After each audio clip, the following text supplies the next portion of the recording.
that فقيه واحد أشد على الشيطان من ألف عابد. One person who has correct knowledge of Islam is a greater threat to shaitan than 1,000 ignorant people who spent their day doing ibadah. I want to repeat that again. One person who has accurate knowledge of Islam, but his action in ibadah is a bit less, is a greater threat to shaitan than someone who has no knowledge, is ignorant, but spends the entire day doing ibadah. And this really harsh sentiment is because if a person doesn't understand what they're doing, they can perhaps cause more harm than any good. And a good example that we can think of is, imagine somebody has a fast race car and it's manual transmission, very fast, hundreds of horse miles per hour. Person has zero experience in driving, doesn't even have a driver's license. He gets into the back of the steering wheel, puts the car into ignition, and he goes on a racetrack. He will be lucky if he doesn't crash and lose his life. Forget about winning any races, he doesn't know how to drive. He's going to cause more harm than any good. So then the beautiful vehicle that he has, no matter how expensive it is, no matter how powerful the engine is, because he doesn't know how to operate the vehicle, he's going to cause harm to himself and possibly harm to other people as well.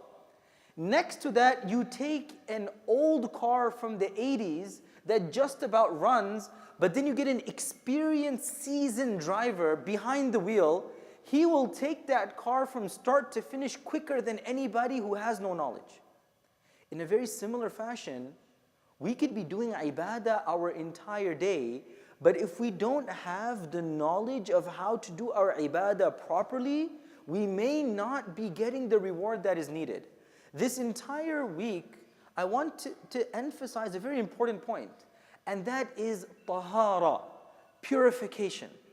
How can I, when I make the sacrifice of leaving my home in the morning to come and pray Fajr Salah, when it's very cold at nighttime and I'm making wudu so I can come and pray Isha, when I am in the middle of my work and when the business is at its peak, I close down my store so I can pray Asr Salat. Think about the sacrifice that's entailed in all of these things, only to pray Salah, but I'm not in a state of tahara, and everything that I'm doing is of no value.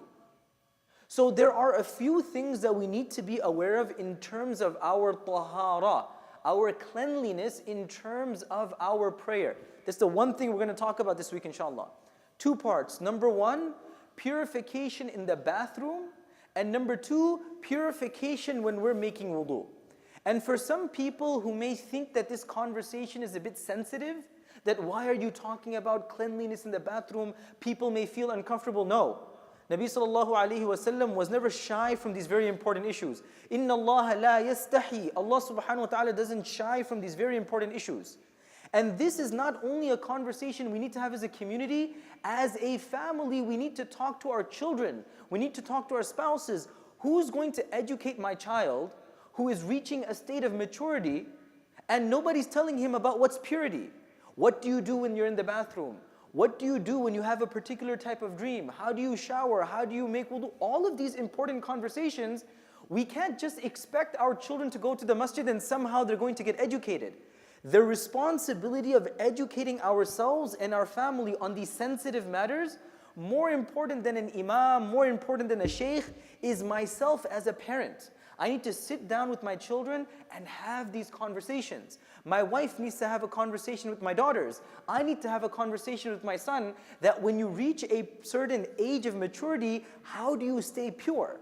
So the first thing that I want to talk about today is a very simple concept that Nabi sallallahu alaihi wasallam emphasizes in the hadith.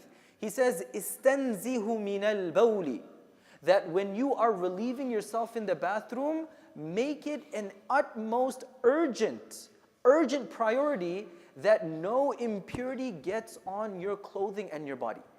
That's the first step that we can all ensure, that whenever we go to relieve ourselves in the bathroom, we make sure that we don't have any impurity on our clothing. How does impurity come on our clothing? Maybe we don't realize there's some impurity on the floor. There's some impurity on the toilet seat. Sometimes we don't even realize we put our clothing on the floor. We let our clothing touch and all the impurity is coming onto my clothing. And now, mashallah, giving you a scenario, it's 6 o'clock in the morning. It's like 25 degrees outside. I am sacrificing my sleep. I'm sacrificing my time to come for the Fajr Salah in the Masjid. But I don't realize when I'm using the bathroom, all my clothes is getting dirty. So the first step that we have that we can all individually get and tell our families as well, that when we go to the bathroom and we relieve ourselves, we take our time in cleaning ourselves and making sure no impurity comes on our clothing. One of the differences between the Muslim community and those who don't believe in Islam is at-tuhuru shatrul iman. Purification is half of our faith.